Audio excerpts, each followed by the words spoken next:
Luke 9:28-62. Now it came to pass, about 8 days after these sayings, that he took Peter, John, and James, and went up on the mountain to pray. As he prayed, the appearance of his face was altered, and his robe became white and glistening. And behold, two men talked with him, who were Moses and Elijah, who appeared in glory and spoke of his decease which he was about to accomplish at Jerusalem. But Peter and those with him were heavy with sleep, and when they were fully awake, they saw his glory and the two men who stood with him. Then it happened, as they were parting from him, that Peter said to Jesus, Master, it is good for us to be here, and let us make 3 tabernacles, one for you, one for Moses, and one for Elijah, not knowing what he said.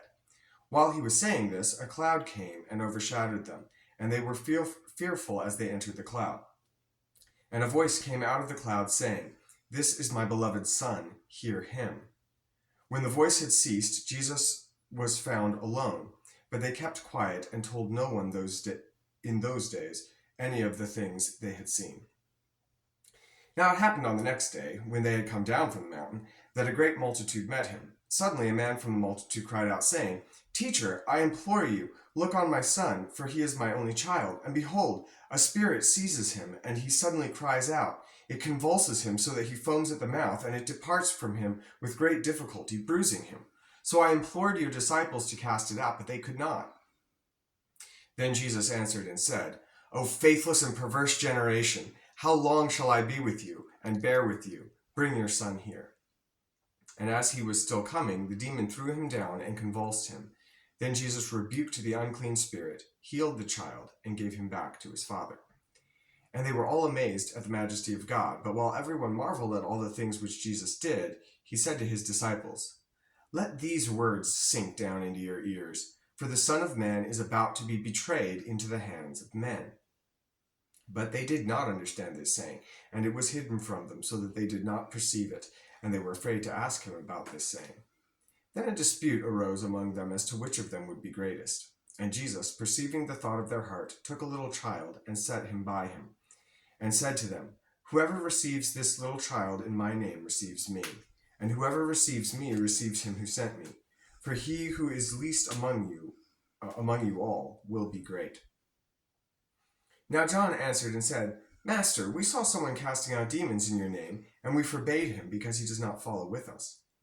But Jesus said to him, Do not forbid him, for he who is not against us is on our side. Now it came to pass, when the time had come for him to be received up, that he steadfastly set his face to go to Jerusalem, and sent messengers before his face. And as they went, they entered a village of the Samaritans to prepare for him.